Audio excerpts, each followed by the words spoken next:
আমি কল্যাণ পরিষদ কর্তৃক আয়োজিত আজকের এই ফ্রি চক্ষু সেবা শিবিরের আমরা আইসি কেন্দ্র পরিদর্শনা। আসলে চক্ষু এমন এক মূল্যবান সম্পদ মানুষের জীবনে, যেটা আমি ব্যক্তিগতভাবে এটা নিজের অভিব্যক্তি, আমি মানে কি কষ্টকর আমি বুঝি। আমার ছেলেকে নিয়ে আমি চেন্নাইতে গেছিলাম শঙ্কর নেত্রালয়ে।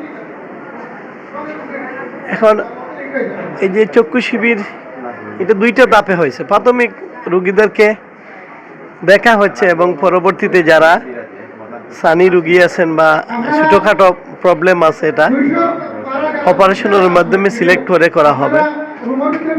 আমাদের কিছু আছে না, ফ্রি শুনলেই সবাই চলে আসে আর কি। যারা জরুরি তারা আসা দরকার এবং বয়স্কদেরকে আমরা প্রাধান্য দেওয়া উচিত। এই ধরনের প্রোগ্রাম যারা করেছেন, বিশেষ করে আমাদের তরুণ রাজনীতিবিদ, মগলাবাজার ইউনিয়ন জামাতের সম্মানিত আমির, আমাদের এক প্রিয় ভাই কামরান ইসলাম অপু সহ যারা এটা করেছেন, আমি আমার ব্যক্তিগত পক্ষ থেকে, ইউনিয়ন পরিষদের পক্ষ থেকে আমার তাদেরকে সশ্রদ্ধ সালাম এবং মোবারকবাদ, অভিনন্দন জানাচ্ছি। মানুষের কল্যাণে কাজ করা আলাদা একটা তৃপ্তি মিলে। যদি মানুষ সামান্যটুকু উপকার হয় এই ক্যাম্পের মাধ্যমে, তাদের দোয়া এবং আশীর্বাদ নিয়ে আপনি সারা জীবন চলতে পারবেন। মানুষ কিন্তু অল্পতেই সন্তুষ্টি পায়।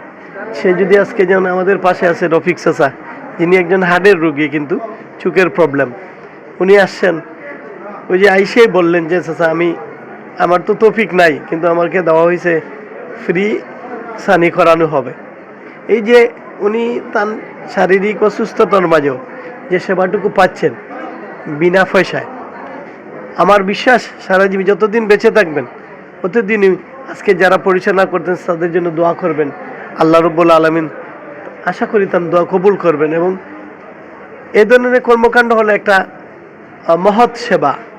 এই সেবায় যারা সক্রিয়ভাবে অংশগ্রহণ করছেন সবাইকে আমার ব্যক্তিগত পক্ষ থেকে আবারও ধন্যবাদ জানাচ্ছি। আশা করব সুন্দর সুশৃঙ্খলভাবে, যেহেতু জায়গা সীমিত, আমাদের স্পেস কম, মানুষ বেশি, 300 মানুষকে জায়গা দেওয়া কঠিন, এবার স্টেপ বাই স্টেপ দেখতে হবে। আমি আশা করব আপনারা সুশৃঙ্খলভাবে, সুন্দরভাবে, এবং যারা এখানে স্টাফ রয়েছেন, ডাক্তার সাহেব রয়েছেন, তাদেরকে অন্ততপক্ষে একটু সাহায্য সহযোগিতা করবেন এবং সব রুগী দেখে যেতে পারবেন। সবাইকে ধন্যবাদ। আসসালামু আলাইকুম।